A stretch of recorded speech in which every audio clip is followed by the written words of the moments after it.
We have before us the opportunity to forge for ourselves and for future generations a new world order, a world where the rule of law, not the law of the jungle, governs the conduct of nations.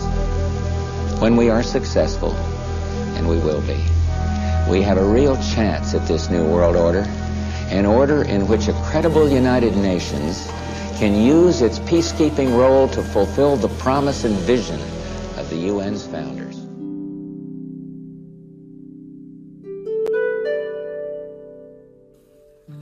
My sheep hear my voice, and the stranger they will not follow, but will flee from him, for they know not the voice of strangers. Shalom, and welcome to Shepherd and Sheep. It's a beautiful day because Yah created it for us to do His purpose. But everything Yah has created, Satan has a counterfeit. We have all heard of a new world order, at least from a worldly perspective. Here on Shepherd and Sheep, we stick to the original scriptures. So, we brought on Kingdom Preppers to walk with us today. Shalom. Shalom, brother. We always welcome you here to help guide the sheep to the shepherd. All praise, honor, and glory are due to my boss, Yah Elohim, and to his right hand, Yahushua Ha Mashiah. Today, we have a subject that really needs to be cleared up with the chosen. New World Order. The heathens have made a counterfeit of this just as their father told them. Well, our Father, Yah, is telling us to clear this up for His chosen. Today, brother, I will sit back and let you lead out in this lesson. So, if you don't mind, please jump right into it. When Adam was created, he was endowed with the right to rule. One can say this was his birthright, seeing he was the firstborn of Yah among us humans. With the birth of his own son, Adam's right to rule, his birthright, was to pass to Abel, but his murder at the hand of his brother Cain forced that inheritance on a substitute, Seth. Thereafter, the birthright was passed in an unbroken line from firstborn son to firstborn son, and it not only included the right to rule, or the scepter, but also the commission to bear many souls onto the Most High as the first among those souls. It also included the high office of the priesthood.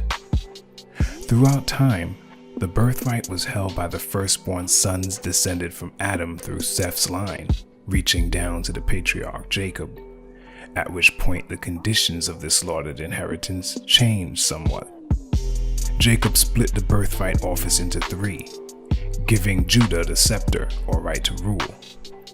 Joseph received preeminence as the first among his brothers and the honor of bearing his father Israel's name, while Levi was blessed with the priesthood. Now, since the time of Cain, men have envied the office of the firstborn, and with the arrival of Nimrod, that envy took deep root, spreading to the masses and resulting in a coordinated effort to wrest control of the world from its rightful ruler. Yah thwarted that determined attempt, of course, along with each successive one down through the ages. But these repeated failed attempts have not dissuaded the descendants of these evil men with their malevolent machinations from having another go at world domination, sans the right to rule. In his great wisdom, Yah has kept the three offices of the birthright going, seeing they have to be active when Yeshua returns to take possession of them and unify them in his person. You see, each nation that held dominion over Israel, Judah, or Levi, was in effect allowed to strip those tribes of their offices and act as proxies as part of their punishment for rebelling against the Most High. We even have the account where Nebuchadnezzar, who was used by Yah to bring judgment against Judah, is called my servant by Yah in Jeremiah 25 verse 9.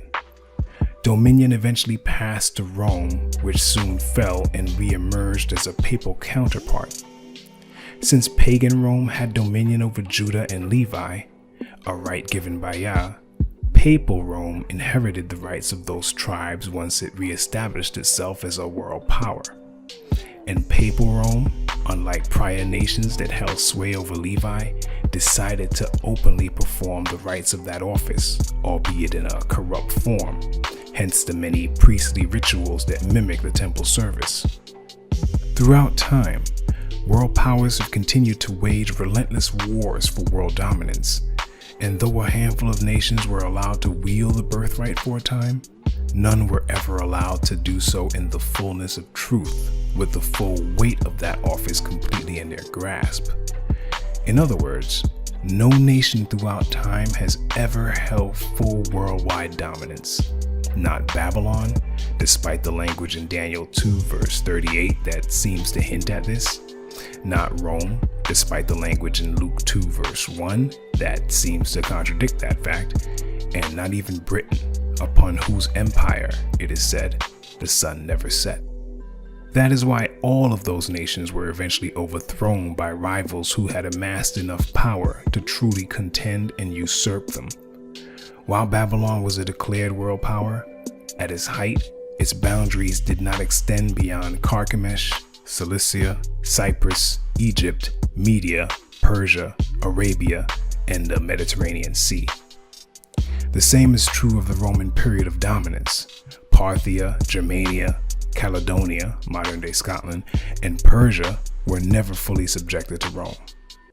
And Britain failed to pull Mongolia, the Ivory Coast, Bolivia, Sweden, and a few other countries within their massive empire. You see, when it comes to world dominance, it is impossible for any nation to fully step into the office of world ruler, since that right will forever reside with the nation upon which Yah has placed his name. And that nation is Israel, true Israel, comprised of actual descendants of Jacob's 12 sons and those joined to them in the worship of Yah. Prophecies concerning this have already been spoken long ago, creating an algorithm that cannot be overridden. Prophecies like those written in Daniel 2 verse 44, Zechariah 9 verses 9 to 10, and Isaiah 60, among others. Remember, Isaiah 42 verse 8 tells us, I am Yah, that is my name. I will not give my glory to anyone else. And that includes the glory derived from world rulership. Zechariah 14 verse 9 tells us who will rule the entire world.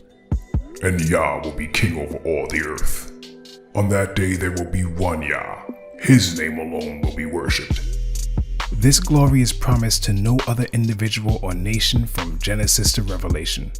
But despite this, many have been led to believe that a one world government led by some evil dictator will eventually emerge.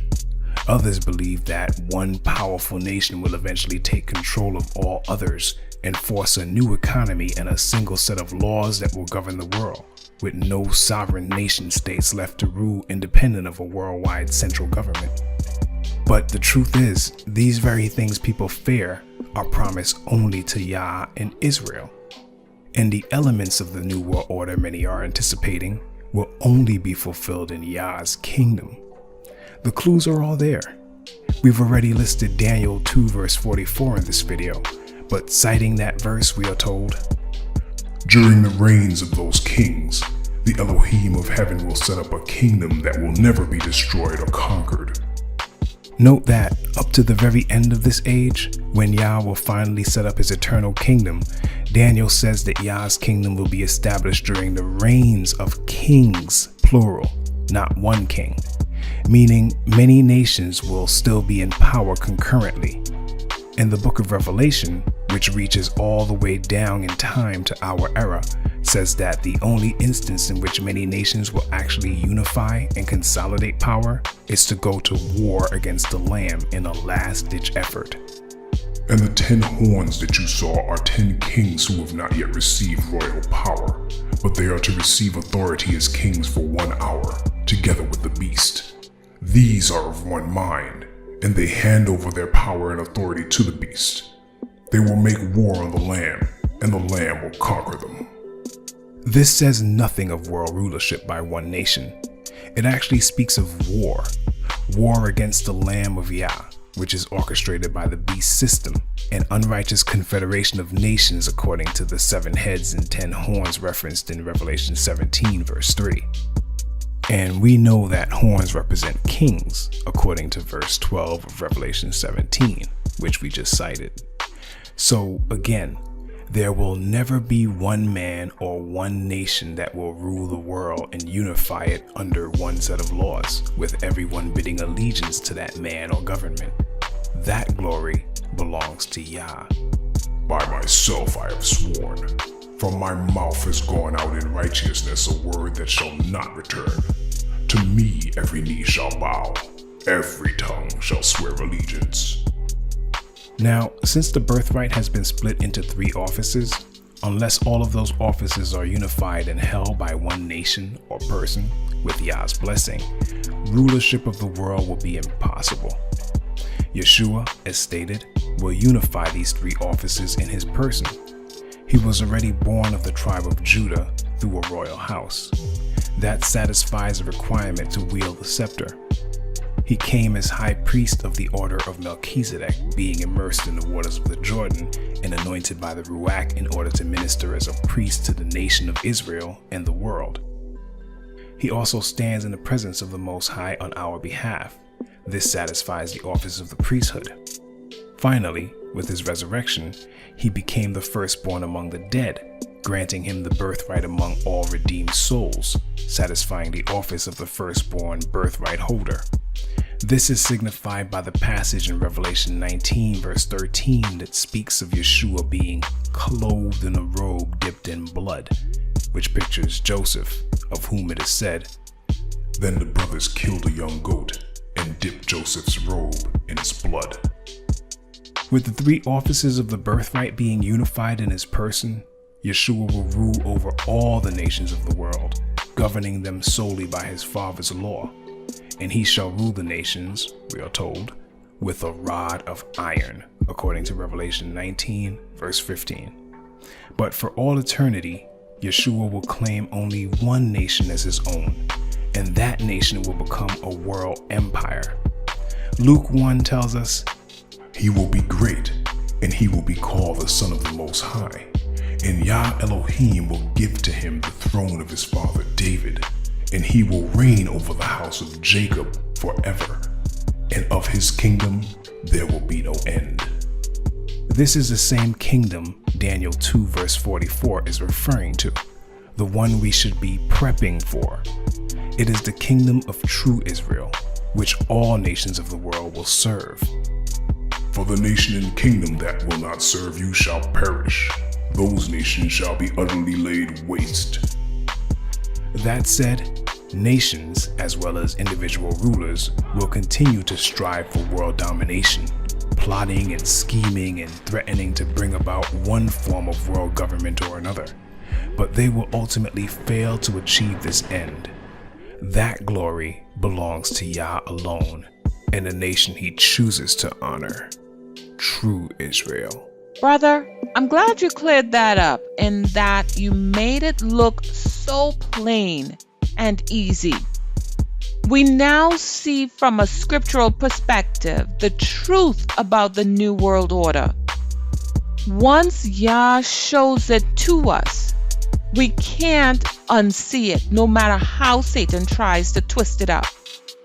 We give honor and praise to Yah for allowing you to be here with us, and we look forward to having you here again soon.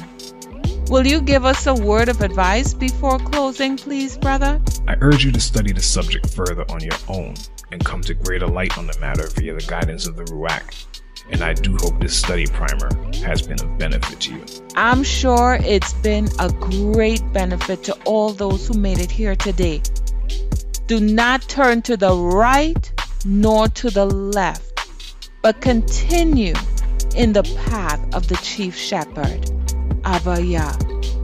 Well, until next time, we say Shalom. All praises to the Mosheh.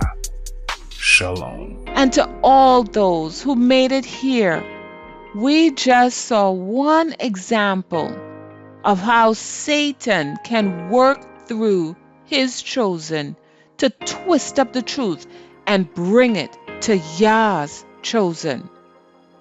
This is why we must study daily and have one-on-one time with Yah while being guided by the Ruach HaKodesh, the Holy Spirit, in order to be led in all truth.